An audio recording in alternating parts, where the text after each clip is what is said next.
तर दादांचा जो ॲक्सिडेंट झाला का घातपात झाला याच्यावर जे काही मी आत्तापर्यंत प्रेझेंटेशन केलेलं आहे त्याच्याबद्दलची माहिती एका मोठ्या पक्षाचे प्रमुख म्हणून उद्धव ठाकरे साहेबांना द्यायची होती आणि ती बराच वेळ म्हणजे 45 मिनिटं आमची चर्चा या विषयावर झाली. पूर्णपणे माहिती त्यांना मी आणि आम्ही सगळ्यांनी म्हणून तिथं दिलेली आहे.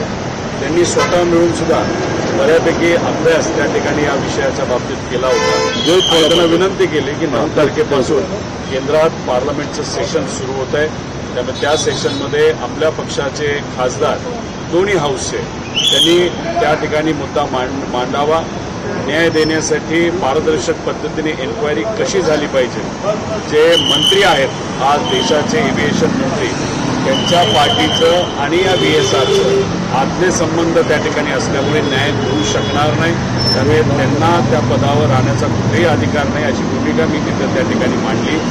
FIR महाराष्ट्रामध्ये घेतला जात नाही हे तिथं बोललो आणि DGCA चे काही अधिकारी आणि VSR यांची मिलीभगत असल्यामुळे योग्य दिशेने हा जो काही तपास आहे तो तिथं जाताना दिसत नाही.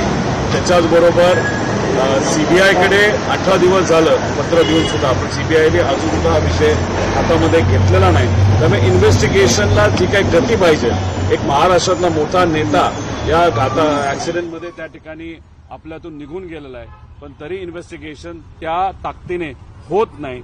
त्यामुळे एका मोठ्या पक्षाचे नेते म्हणून तुमच्याकडे एवढे खासदार आहेत आमदार आहेत तुम्ही सुद्धा या इन्व्हेस्टिगेशनमध्ये कुठेतरी गती यावी आणि अजितांना न्याय मिळावा ही जी लोकांची भूमिका आहे त्याला पाठिंबा देण्यासाठी आपण सुद्धा ताकद द्यावी अशी विनंती मी केली आणि त्यांनी ती स्वीकारली आणि स्वतः आणि त्यांचा पक्ष आणि सर्व खासदार आणि आमदार मिळून सुद्धा या विषयासाठी आपण लढूया एकत्रित असं त्यांनी त्या ठिकाणी मला सांगितलेलं आहे. ओके, एकूण आपण अभ्यास केला होता त्यांचं ओव्हरऑल या सगळ्या याच्यानंतरचं निरीक्षण काय आहे त्याबद्दल त्यांनी तुमच्याकडे निरीक्षण नोंदवलं का? नाही, त्यांचं मत आलं की ज्या पद्धतीने जे काही त्रुटी दिसत आहेत नाहीतर सेफ्टीच्या बाबतीत ती VSR नावाची कंपनी आहे त्याच्यात त्यांना अनेक लोक भेटले आहेत. त्या लोकांनी सुद्धा त्यांना सांगितलेलं आहे की सेफ्टीच्या बाबतीत ती कंपनी खूप योग्य नव्हती.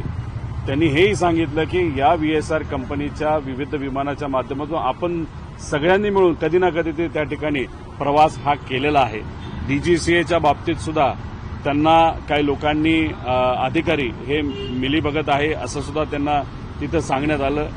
FIR बद्दल तर सगळ्यांनीच म्हणजे आश्चर्य व्यक्त केलंय की महाराष्ट्रात FIR कसा होत नाही. घाटकोपर मध्ये जो काही ॲक्सिडेंट झाला होता 19ला 9 महिन्यामध्ये पाठपुरावा केल्यानंतर आणि एखाद्या भाजपच्या खासदारांनी माजी खासदारांनी पाठपुरावा केल्यानंतर लगेच FIR होतो पण इथे FIR होत नाही याच्यावर सुद्धा त्यांनी तिथं आश्चर्य हे व्यक्त केलेलं आहे. त्यामुळे जे मुद्दे मी घेतले त्यातले बरेचसे मुद्दे त्यांना सुद्धा त्या ठिकाणी मान्य आहेत. DGCA सारख्या जो आहे एकूणच एव्हिएशन हे जे प्रकार आहे सर्वसामान्यांच्या थेट निगडीत नसल्यामुळे DGCA सारख्या लोकांचं फावतं आणि त्यामुळं त्या ठिकाणी अनेक गैरकारभार चालतात असं वाटतंय का आणि हे जरा गांभीर्यानं घेणं गरजेचं आहे असं वाटतंय? नाही, 100% याच्यामध्ये बदल मोठ्या प्रमाणात होण्याची जरूरत आहे. आपण जर बघितलं तर अजितदादांचा ॲक्सिडेंट तर आहेच पण जी घटना अहमदाबादमध्ये घडली त्याच्याकडे सुद्धा एका वेगळ्या दृष्टिकोनातून बघण्याची जरूरत आहे. तिथे इन्व्हेस्टिगेशन ज्या पद्धतीने चाललंय त्याच्यामध्ये लोकांचा विचार कमी आणि बोईंग कंपनीचा जास्त आणि कुठेतरी इन्शुरन्स कंपनी म्हणजे जे काय एअर इंडियाला इन्शुरन्स तिचं मोठ्या प्रमाणात पडणार आहे तर त्या बाबतीतच कुठेतरी चर्चा होताना आणि त्यांचा जो काही CVR आहे ते जे रेकॉर्डिंग आहे त्याच्यामध्ये सुद्धा फार मोजकं रेकॉर्डिंग हे लोकांसमोर तिथं आलेलं आहे. त्यामुळे लाखो करोडो लोक भारतामध्ये विमानाने प्रवास करतात पण DGCA ज्या पद्धतीने वागते सेफ्टी ऑडिट ज्या पद्धतीने करते कुठेतरी आता धोका वाटायला लागला विमानात सुद्धा प्रवास करताना.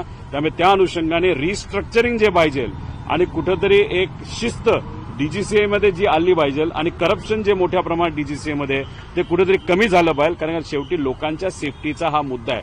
VIP गेला आमचा नेता गेला आमचा काका गेला हा तर मुद्दा आहेच पण करोडो लोक जे सामान्य परिवारातले ते विमानाने आज ज्या देशामध्ये प्रवास करतात त्यांच्या सेफ्टीचा सुद्धा खूप मोठ्या प्रमाणात हा मुद्दा आहे. आपण बघतोय आज महाविकास आघाडीच्या माध्यमातून शरद पवार यांचं राज्यसभेसाठी पुन्हा एकदा नाव निश्चित झालेलं आहे.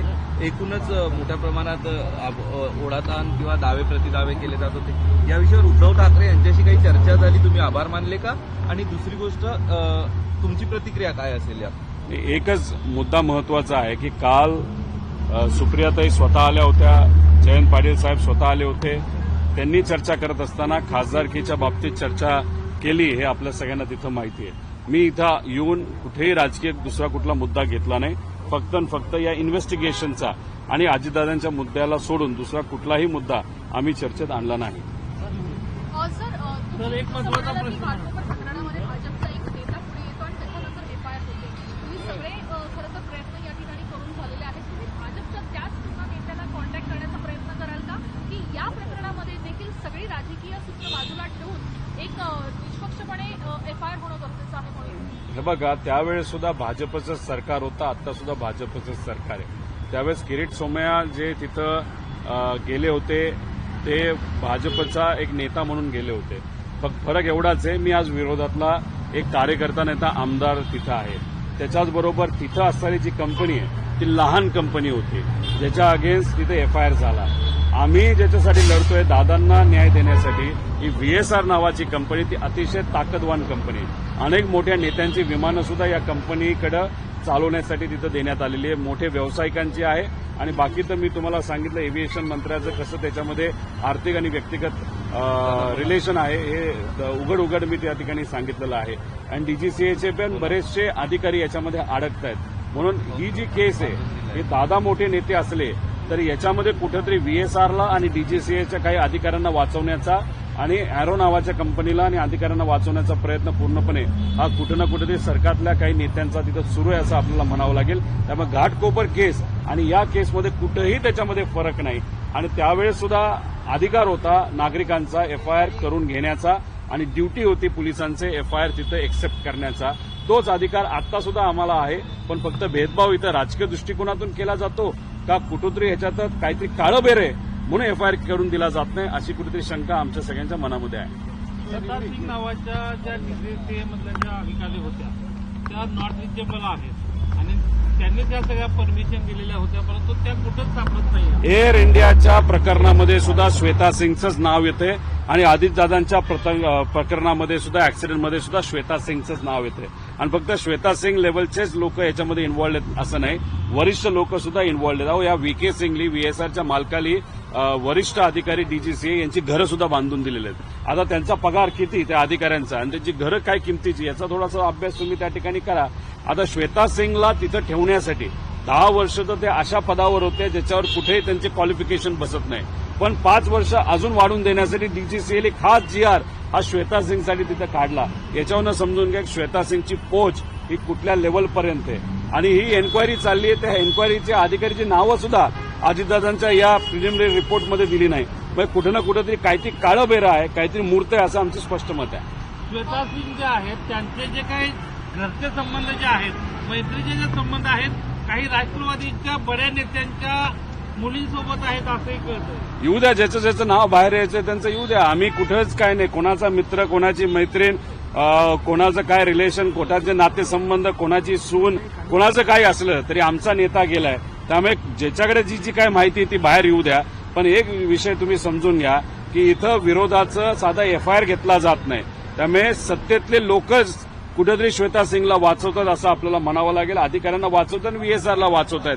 आणि कुठेतरी अजितदादांच्या बाबतीत स्पष्टपणे आणि पारदर्शक पद्धतीने जी एन्क्वायरी व्हायला पाहिजे ती दुर्दैवाने त्या ठिकाणी करून दिली जात नाही. त्यामुळे सत्तेतले असे कोण जे ही एन्क्वायरी दाबते असा प्रश्न आता लोकांच्या मनामध्ये पडायला लागलेला आहे. दादा, नियम 12 जसा तुम्ही उल्लेख केलेला आहे तोच नियम 12 महाविकास आघाडी सोबतच इंडिया आघाडीने पण घेणं गरजेचं आहे आणि त्या संदर्भात काही चर्चा होणं अपेक्षित वाटतं का खासदारांनी हा मुद्दा घ्यावा? नाही, 100% तोच मुद्दा तिथं घ्यावा लागेल. आणि ही फक्त आपलीच या ऍक्सिडेंटच्या बद्दलची मागणी असं समजून चालणार नाही. एअर इंडियाचा जो ऍक्सिडेंट झालाय अहमदाबादमध्ये 300 पेक्षा जास्त लोकांचा मृत्यू झालाय, तिथे असणाऱ्या पायलट संघटनेचं सुद्धा हेच मागणं आहे.